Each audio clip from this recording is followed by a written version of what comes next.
And welcome, viewers, to the Daily Space Weather Show. We've got massive filamentary activities going on, some trans-equatorial coronal holes, a new sunspot grows in the south, CMEs, and lots more to cover. So let's get right to it here at the Smash News Network, least busted name in news. This is the past 24 hours from the Solar Dynamics Observatory, and you might see huge filaments. You might see a CME popping off from the southern polar region. Let's take a look at that first. It might not look that berserk, but it indeed was, and we captured it today on the live stream at Twitch. We'll show you that imagery a little bit later in the video. First, let's take a little run around the horn. There's the equatorial view. Again, we've got no less than 5 really large, really dense plasma filaments on the Earth-facing portion of the solar disk. And you can see that trans-equatorial coronal hole there ahead of our Earth scale. The sunspot above our Earth scale, north of it, has degraded since yesterday, while a new one grew in the south-central portion of the closest star. So here's that sunspot that degraded. You might see some crazy filamentary activity going on over there as well. There is a new active region rising, likely a large sunspot nestled behind the northeastern limb. Expect to see that rise up in a couple days, increasing things like the radio and X-ray fluxes. Don't be a dumb flux. Check out this filament. That one south of the Earth scale is indeed massive. We may have to name that one after one of our viewers. And if you want to name filaments, go join us over on x.com/SmashOmash, the platform formerly known as Twitter. We're all over the internet at SmashOmash. And check out that filament. It's a crown prominence indeed. There's a great view of that. It's something like 75,000 kilometers in width.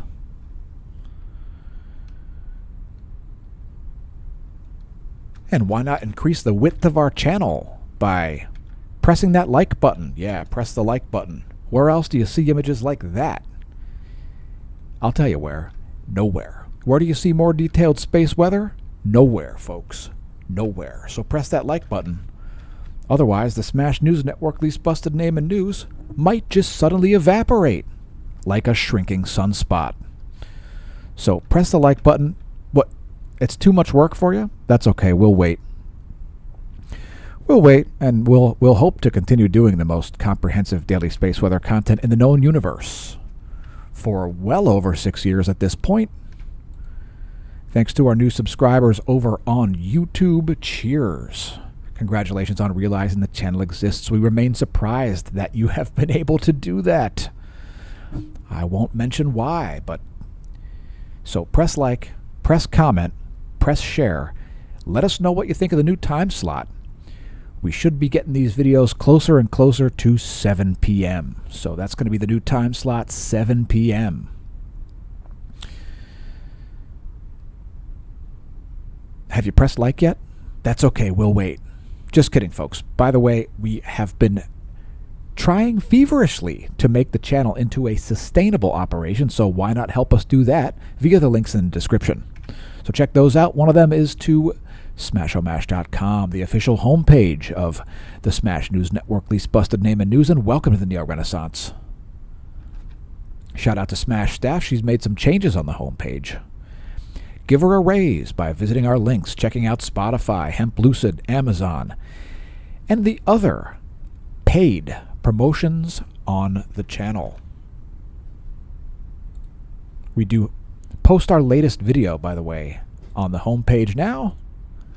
SmashOmash.com, and welcome to the Neo-Renaissance. Today's featured product is what I like to call, folks, advanced trolling. So I've been doing this a long time, all right? I've been doing stuff like running game servers, running game forums. The name Smash-O-Mash came from gaming in the first place. I've been scrim team leader and an admin and all kinds of things in the world of gaming, which is really the ultimate trolling, the ultimate computing, period. Gaming, it drives the internet in many ways. And so I'm familiar with advanced trolling, which is exactly what this is. It says, when will you stop believing NASA's lies about a spherical Earth. Are you some kind of an idiot? You think that the planet is shaped like a sphere? What are you, crazy? Everybody who watches our channel is well aware that Earth is shaped like the French breakfast pastry, the croissant. And fortunately, there's a convenient hole there, and a bunch of asteroids miss the planet regularly by passing right through the croissant hole. So don't be a croissant hole. Check out the merch. It features several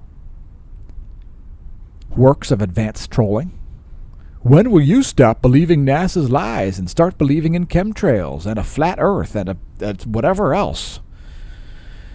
The Croissant Earth Society. Join it.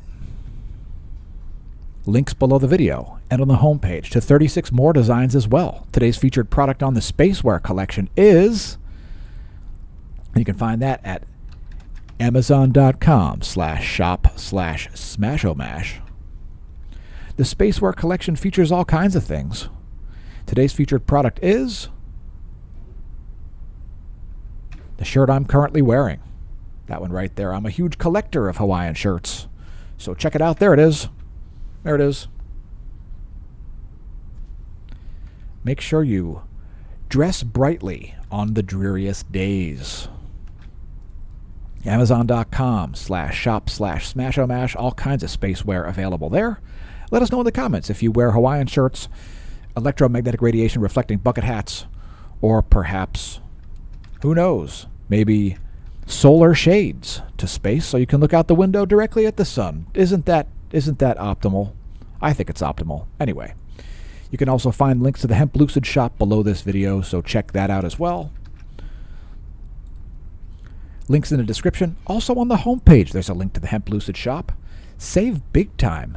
$15 a bottle on the stress, sleep, and immune stacks, and save over $70 on the full stack package. Get your CBDs, get your mushroom gummies, get your stress, immune, and sleep stacks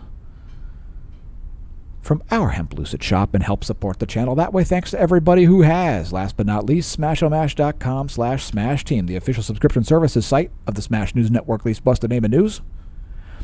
In 2018, a crack YouTube unit was sent to social media prison for a crime we didn't commit. We promptly escaped the maximum security social media stockade to the internet underground, where we survive as producers of fortune. If you have a problem, if no one else can help, and if you can find the content, maybe you can hire the Smash Team. Just kidding, folks. You can certainly hire the Smash Team. Links below the video and on the homepage to smashomash.com/SmashTeam. The best value is the gold annual paid-up subscription. It includes complimentary merch. It's almost like getting 4 months of a gold membership for free. Complimentary merch. And let's get back to space. Here is October 23rd and 24th to date on the closest star, and there's that new Sunspot. It looks like it's already beta gamma class. We'll do a deeper dive on that before we get to our meteorology segment. This sunspot up here ain't got no name yet. It still does have at least one umbra, or it did when we did show prep. Check out the colorized magnetogram for that period next. The Solar Dynamics Observatory's HMI instrument depicting the photosphere for your viewing pleasure. Number 1, I order you to not take a number 2 because of an inactive sun. Engage. Time to cover volcanoes. And Klyuchevskoy is producing some incandescent activity there on the Kamchatkan Peninsula.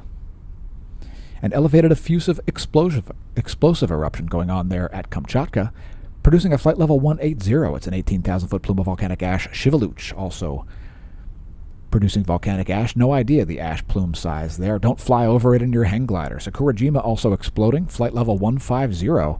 It's a continued uptick there at Sakurajima. It's a 15,000-foot plume of volcanic ash. Subanosejima also erupting in an explosive fashion. It's a 6,000-foot ash plume from Subanosejima. Mount Mayan exploding. Actually, volcanic ash cloud unknown. It might not be exploding. Bagana is exploding. Flight level 060 over Bougainville Island, Papua New Guinea. It's a 6,000-foot ash plume. Ibu exploding and effusing lava. Looks like about a 7,000-foot ash plume there over Ibu on Halmahera, Indonesia. Luatolo, 6,000-foot ash plume. Kilauea producing some seismic activity. The alert level remains at yellow. There's some magma moving around in some connective chambers. So perhaps a new eruption coming at Kilauea, at least some magma moving around under the Big Isle of Hawaii. Popocatépetl exploding, flight level 220. It's a 22,000-foot ash plume over central Mexico. Fuego in Guatemala, flight level 150. No volcanic ash from Sangay in Ecuador. However, Revenador exploding, flight level 140. Lots of volcanoes on the list today. Sabancaya, not sure. Villarrica is producing some activity there, including Strombolian activity, lava fountains, that is. Although overall it has lowered its activity in the past 10 days. Villarrica continues to erupt, though. Please don't pole vault the caldera. Next, moving to earthquake activity, which has been pretty calm here for a while. We're getting into a little bit of an earthquake drought. There is the 90-day bar graph. And it is quite a low number of 7 magnitude quakes over the past 90 days, as you can see right there. Anyway, here are the quakes of a 5 or greater magnitude. New Zealand had a 5.2. That was at 23:02 Universal Time. Largest quake of the past 24 was a 5.9 at Japan. It was at 23:05. So only 3 minutes later, 5.2, and then Kazam, a 5.9 at Japan. Then Papua New Guinea in between, a 5.3. That one only 19 minutes later, so a succession of 5 magnitude quakes there in the Western Pacific. And then some calm.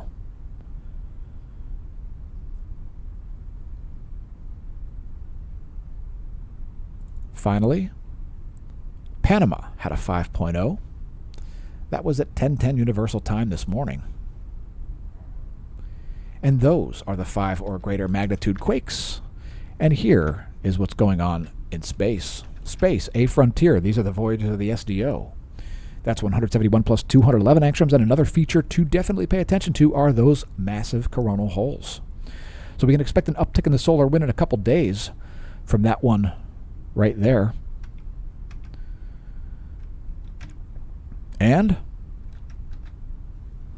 you can expect a bigger uptick in the solar wind in about 5-6 days from this very well-defined trans-equatorial coronal hole over here. What do you see in there? It's an uptick in coronal holes. Some channel has forecasted that. I believe that might have been me. Also a conflagration of activity happening on the far side of the sun and rising in the east. So that's what's going on. Let's take a look at some more stats here. The 10.7 centimeter radial flux now at 121 solar flux units. So a small uptick in the radial flux. We did see some flaring coming from behind the solar limb up there in the northeast. There is the 1-year graph. The radial flux is the black line. The sunspot number is the red line. Not the bicycles. The sunspot number. I guess you got to be a cycling nerd to understand that. Red line, it's a bicycle manufacturer. Anyway, that's what's going on the past year. And Space Weather Enthusiast dashboard here, not forecasting any geomagnetic storms or geomagnetic unrest.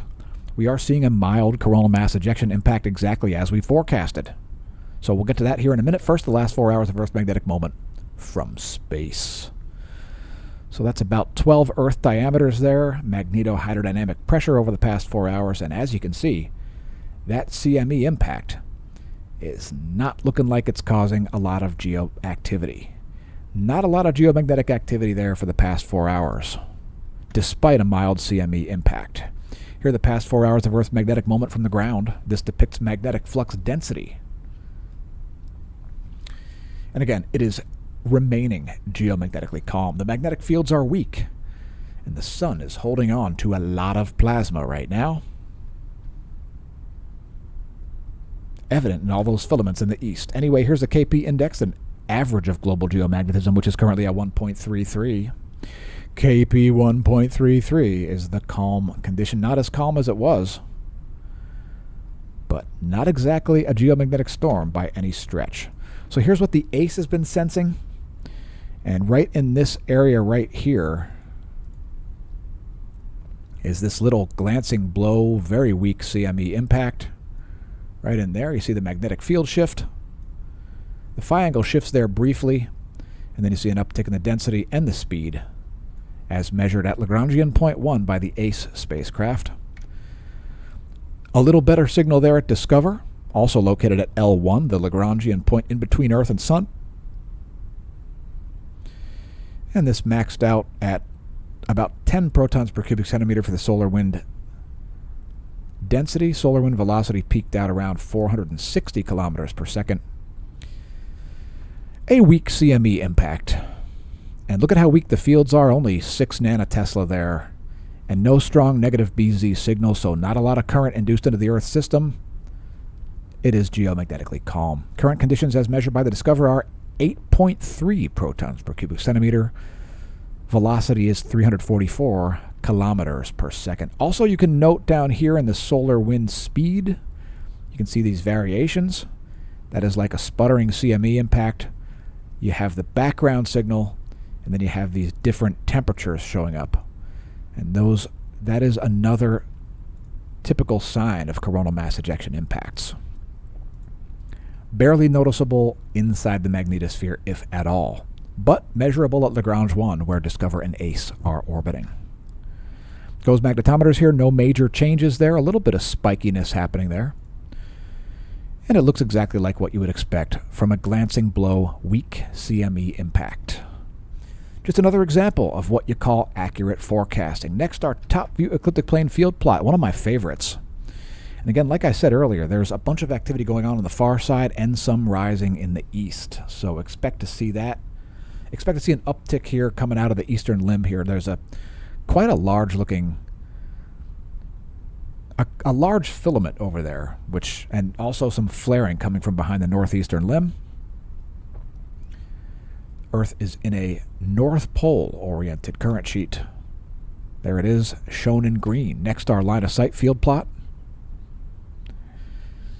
And there's a solar B field in blue, the photosphere magnetism in grayscale, and the polar fields in green for north and red for south. You might see some pretty significant motions there happening over in the west. Behind the western limb, again, there is some action happening on the far side of the sun at the moment. Next, our line of sight ecliptic plane field plot. And there still is a magnetic indecision happening around the eastern equatorial region. So you can see that current sheet moving back and forth there in terms of its polarity. It is a magnetic tug-of-war happening in the east. And it does continue. It might look quiet over there, but I assure you, magnetically speaking, it is certainly not, as shown here. Next, our line of sight coronal hole plot. And we've got North Pole coronal holes rotating in here along with the North Pole current sheet. No surprise to our regular viewers there, I suppose. Coronal holes are the source of high-speed winds, or they're associated with high-speed winds. And let's take a look at SDO. And so what we've got here these are North Pole coronal holes. These are south. Sector boundary crossing is something like this. And we've got an amazing close-up of that transequatorial coronal hole rotating into the earthly zone.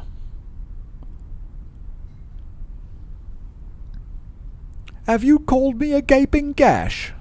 Stop calling me a gaping gash. By the way, coronal holes are holes in the sun's atmosphere. They only show up in certain frequencies because certain species of iron does not like to be in those areas. Certainly it does tell us something about heliophysics. If you've got theories, hit us up in the comments and let us know what you think about it. Coronal holes, super important to solar sunspot cycle progression. Speaking of sunspot cycle progression, check it out. Sunspot number here, still below 40. It's like 38 sunspots there, as according to Royal Observatory Belgium. A tiny uptick, and I think that will continue to tick up around 50 by tomorrow, because I do believe there is another sunspot to get named there in the northeast. I don't know why it hasn't been named yet. It frankly should have already been named. Here's our flare scoreboard and flare probability monitor. So this new group in the south central region, this 3471, this does indeed raise the likelihood of solar flares a little bit. It is at least a beta class sunspot, but the main activity is coming from behind the northeastern limb. Let's take a look at that. That is the SDO in 94 angstroms AIA instrument, HMI instrument continuum. And you can see that instability happening there behind the northeastern limb. Let's subtract 94 angstroms. So there's that new group in the south, Sunspot 3471. Besides that, things have been quite stable. There was still an umbra up here when I did show prep. It should have been named like 36 hours ago, but hey, what can you say? Next, moving to energetic particles and solar flares. We do have a slightly heightened possibility of seeing an SEP at the moment, a solar energetic particle event, but we haven't seen any significant ones for weeks. The proton flux here remains at baseline levels. X-ray flux is coming back up to around a C-class background flux. Current background flux is about a C8.4. No major flares for the past 24. Here's SDO 131 plus 94 angstroms. Two of the optimal wavelengths, specifically formulated to view solar flare activity. They take 10 images per minute instead of only 2, a 5 times higher temporal resolution. And it looks like an active region's rising in the southeast as well. So if you were worried about the sun shutting down, you can stop worrying. There's still plenty of stuff going on, about to rise over the eastern limb. Likelihood of flaring is going up quite quickly here, with those new active groups about to make their way onto the Earth-facing portion of that solar disk. And what else do you got? What else? I mean, there's got to be more space weather, right? Aren't you interested in what's going on overhead? Are you an astrologer? Well, this is what's going on over our head. That is Lehigh Valley, Pennsylvania. There, the sun just setting. If you've got a low horizon and low light pollution, you might be able to see Mars right after sunset. Otherwise, you might see the moon and Saturn in the southeastern sky. That star chart's from skyandtelescope.org. Here comes a solar system forecast. We'll show you the 1 week, which will include the next full moon. We've got a gibbous waxing. And Halloween's only going to be about 2 days after the full moon, so late at night, after midnight, there'll be a bright, bright moon on All Hallows Eve. That's where things will be on the 31st. We will have a gibbous waning moon. And here's our astronomy photo of the day. It's ARP 87. A galactic merger. And what you're seeing here actually, folks, is that's not north and south. This is an edge-on spiral galaxy. And you can see this bridge that's connecting these two. This back here, this is a background galaxy that is believed not to be involved in the merger. This one's interesting because it looks like we've got a very thick dust lane right here. So there's that absorption feature that's looking dark. Then you've got very, very bright blue stars. So these are very hot, bright, rowdy, you could say naughty stars that are producing a lot of X-rays there. And that is a composite image, not sure the wavelengths, from Hubble and the ESA. apod.nasa.gov showing a great image of ARP 87, the galactic merger. Galactic merger, perhaps smarter than corporate mergers, especially considering the ridiculous state of corporatism on today's planet. Next, CMEs, and we've had some more spectacular ones today. Should we show them? I guess we should.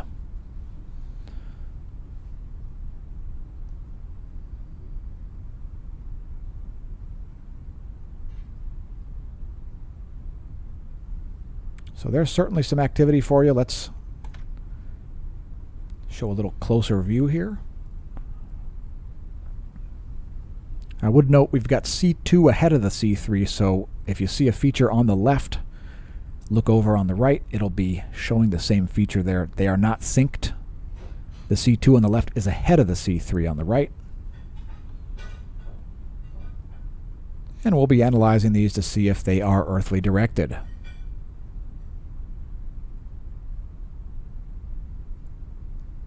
So here's today. There's a pretty major one out of the northeast.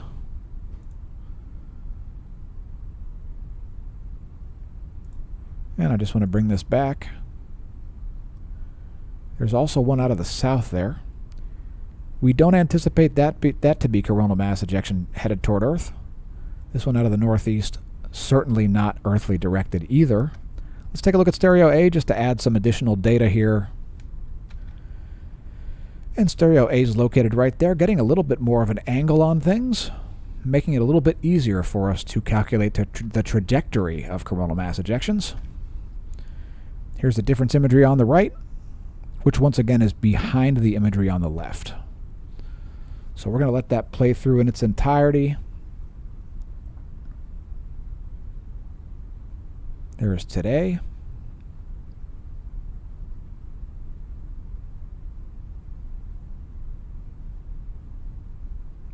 And now back to yesterday.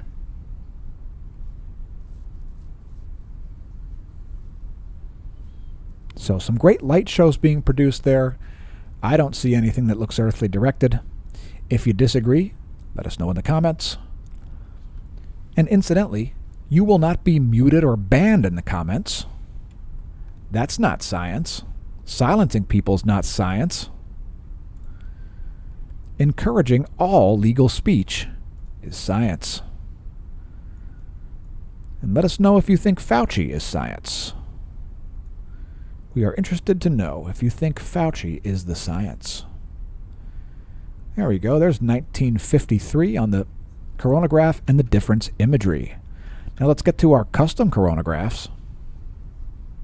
Here we've got SDO 193 angstroms and the C3 and C2 all together. Also Mercury there, making its way out of the C3 frame. Here's a little closer look. And again, we do not anticipate any of those CMEs to be earthly directed. The space weather that's on the way is going to be in the form of coronal holes so far. Here we've added 304 angstroms to the SDO imagery. Good times. And here we're back where we started with SDO 193 plus 304 angstroms as we move to filaments. Filaments, filaments, filaments, and we've got some spectacular filaments, many of which are deserving of names. So if you want to name filaments after living people, go join us over on X, the platform formerly known as Twitter. We've got a few here. So let's see. This one here, don't name this one. That's the Mark Zuckerberg. But check this one out. That one's worthy. And these two are worthy also. I'm thinking about naming this one the Eric Schmidt, and this one the Sundar Pichai, and this one after one of our viewers. Would you like to be that viewer? Well, join us over on Twitter. And maybe we'll name a filament after you. Name filaments after your friends, your foes, or even yourself at x.com/smashomash. In the spirit of naming every freaking solitary raindrop, we've decided that it's a good idea to name solar filaments after living people because, hey, like living people, solar filaments are lively. So don't try to name them after fictional characters. Don't try to name them in the YouTube comments. Don't try to name them after dead people. x.com/smashomash. And by the way, these hydrogen alpha images are from Big Bear. Now we're showing the grayscale to show prominences, and you've got quite a few mainly on the east, some setting there in the west, and some crown prominences in the south and north. So plenty of stuff going on here despite a big dip in solar activity, which, by the way, the sunspot number varying wildly in the middle of a solar cycle is completely normal. So let's take a look at these filaments that erupted today, and they are pretty freaking sweet dudes. So check this out. That filament that came out of the southern polar region is absolutely gigantic. And if you don't think that's gigantic, it's like a significant percentage of the entire solar diameter. That's like, what, 30% of a solar diameter or something like that? That is one gnarly filament. And it looks like a lot of the material may have splashed back down. I mean, if we advance this a little further, check it out. It did eject, but it came out as a very diffuse CME. Maybe it went the opposite way and it's obscured by the sun itself, but it did not produce a spectacular coronal mass ejection, which I was very surprised by that. I thought for sure that would be a totally berserk CME on the coronagraphs, but not so much. So those doggone stars, they'll just keep you guessing. Hopefully our channels got you getting some answers to the questions that you may have about how those things operate.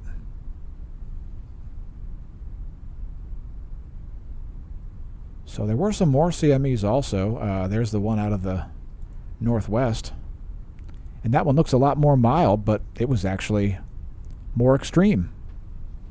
So keep in mind, of course, that plasma really does diffuse a lot as it blasts off, so it can be very deceptive. Very deceptive indeed, unlike our channel, which is casting light onto a lot of dark nonsense on the internet. Anyway, here are the past couple of hours from GOES 16 SUVI. And again, we'll be closely watching this and this,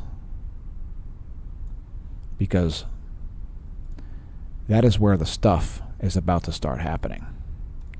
Anyway, bonus features are next. Satellite charging hazards are first, and we ain't gotten on it. Smooth sailing for satellites. The GOES electron flux here has come up off the floor because that CME impact was weak enough to not drop it down and create an erroneous electron flux, as we see during geomagnetic storm conditions. Next, the 1-year graph of the electron flux. There it is from Solon.info. Finally, a little increase in the relativistic electrons there as measured by the GOES 16 and GOES 18. There's the NOAA forecast. Expecting a dip in about 2 days. That's a coronal hole wind stream impact. So I would tend to agree with that. Flat levels in the coming 24 hours, and in 48 hours, another dip in the electron flux as a high-speed coronal hole wind stream arrives. Next, the layer where it's measured, the F layer, is what we're showing next. Feel free to pause the video on this frame if you're not familiar with the data depicted. Like atmospheric temperatures, like atmospheric penetration of electromagnetic radiation, and chemical concentration. There it is in megahertz. And my voice is starting to megahertz. It's giving out, as there was raging earlier today. Yes, raging. So that's what's going on for the vibrational frequency, and seeing a lot more action in the ionosphere in the past week than we have in the past 2 weeks. And here you'll see a lot more red than we've been seeing, as we've been seeing some increases in the solar wind parameters, so a little bit more exciting stuff going on up there in the ionosphere. A lot more low-frequency anomalies occurring there, depicted in red. This depicts anomaly in megahertz from the 30-day median. And it does do a great job of showing the location of the South Atlantic anomaly right about here in the center of the South American continent, at about 20 degrees latitude.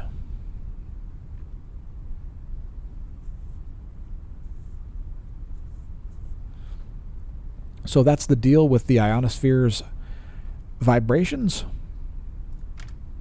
There it is in raw megahertz. And there it is in anomalygram at 2200 universal time. We also show total electron content, but first, the WAM, the whole atmosphere model. Showing you the electron content, the usable frequency, and the anomalies at a glance. One of our latest new additions to the daily space weather content.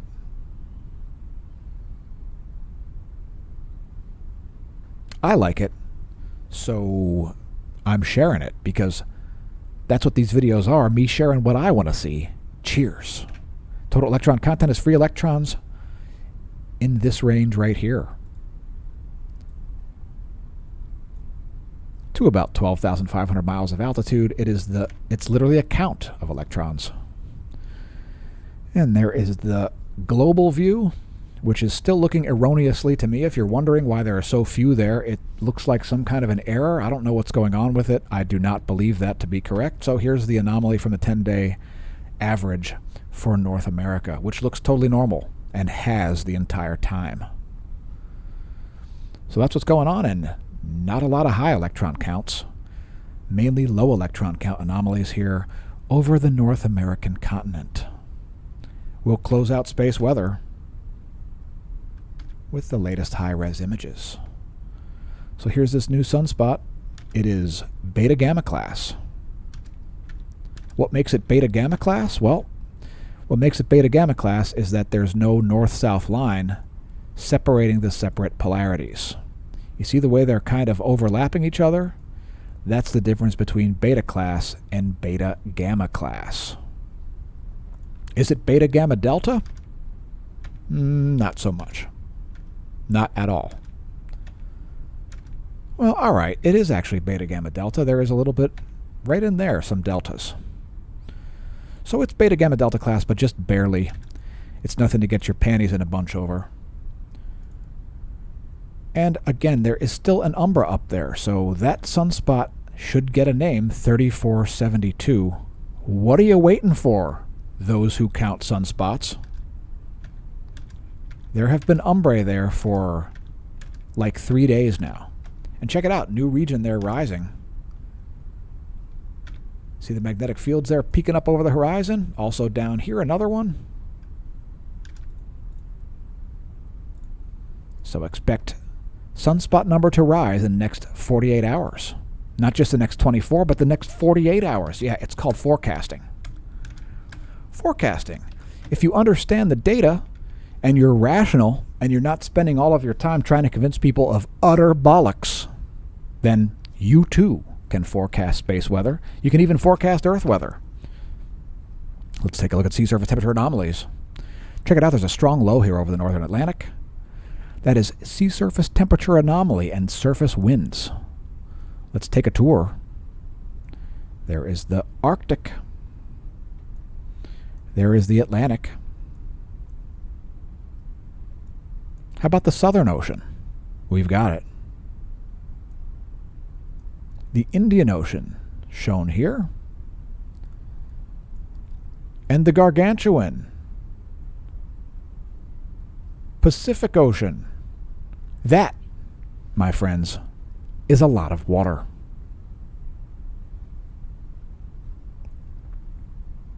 Anyway, since we're doing meteorology, we'll look at air masses. There are the surface winds of the east. Shout out to our viewers from the east side. Shout out to our viewers from the east side. There is your jet stream scenario. Strong anticyclone here over Chad. Here are the jet streams over the central world. And here are the surface winds. Surface winds over the west shown here. And again, it is pretty nasty up there in the North Atlantic. Not a good day to be on the Viking longboat headed from Iceland to Newfoundland. There are some big waves up there. Also a tropical system showing up here in the subtropical Atlantic. These are the jet streams. Quadruple jet stream there. Check it out. I've never seen that before. 1, 2, 3, of all. Quadruple jet stream there over the eastern U.S. That is a first time for the channel. And let's take a look at some more stuff. How about a snow forecast? So here's the next 12 hours. And here's the next 24 hours. This is the GFS model, by the way, and there's the next 3 days. Expecting an additional 14.2 inches there over Wyoming. There's a Euro forecast. Pretty similar. North Dakota can expect to be blanketed.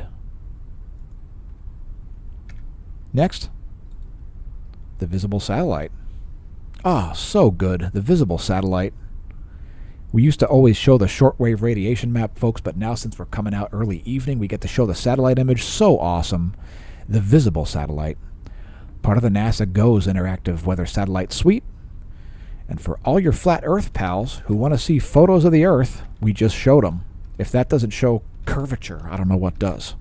Anyway, check it out. This is the northwestern corner of Wyoming, and check it out. There's already snow in them thar hills. And there's more on the way.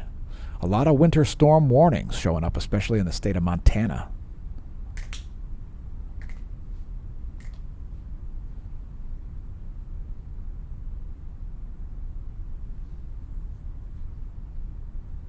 Has as Canada is sending some cold air in a southward trajectory.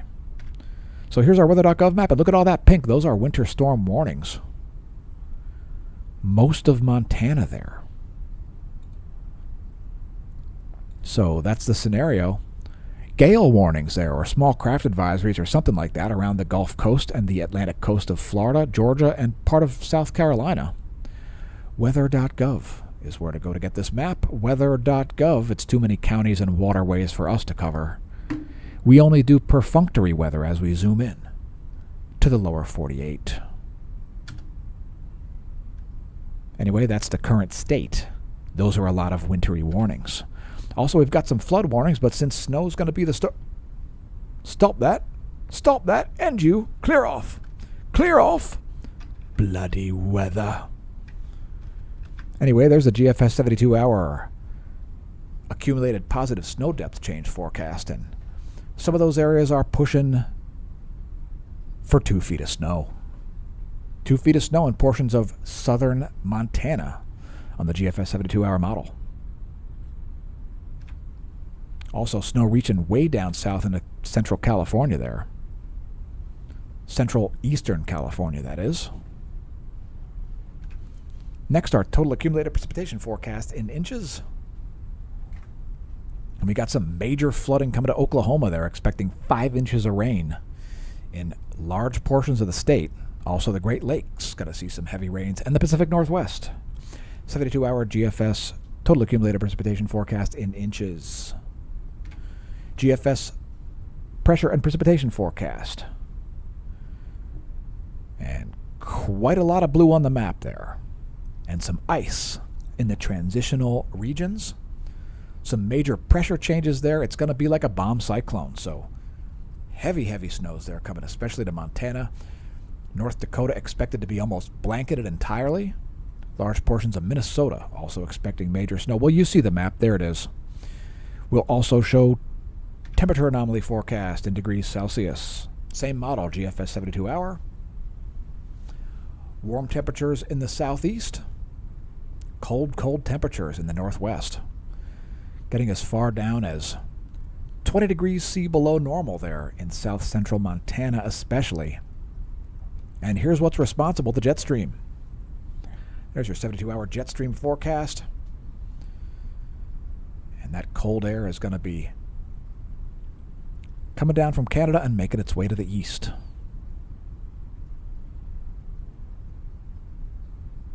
As stagnation occurs over the Gulf of Mexico.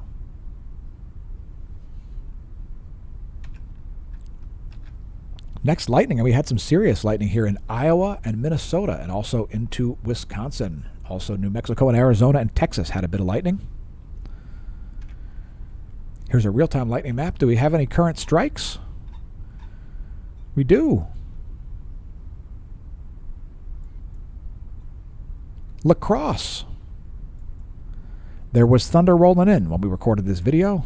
Next time you hear thunder, check out lightningmaps.org. It could save your you-know-what. Lightning does strike twice. Strike the like button twice if you enjoy the content. Here comes the final series of segments. U.S. Doppler radar.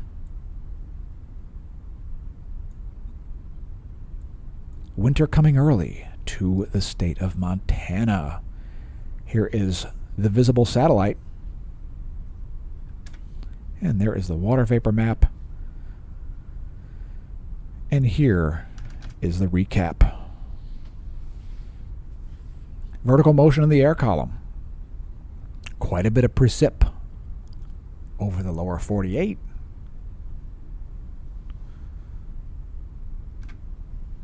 There's that great visible satellite imagery.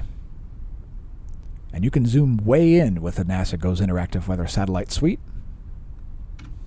And there is the water vapor map. And here is me closing this thing out. Why? Because I'm spooked of space, folks. I'm spooked of space. I've been watching a lot of nonsense, utter nonsense about cosmology and space weather on the internet, namely on YouTube. So, since I'm spooked of space, it's time to head back to the bunker. Don't forget to visit the links. Don't forget to press the like button, subscribe, share, comment, especially if you're mad about something we've said. And I'll see you soon. In the meantime, May that solar wind be at your back. 'Cause I'm going back to the bunker again. Lots and lots of stupid stuff. Encouragement to climb in.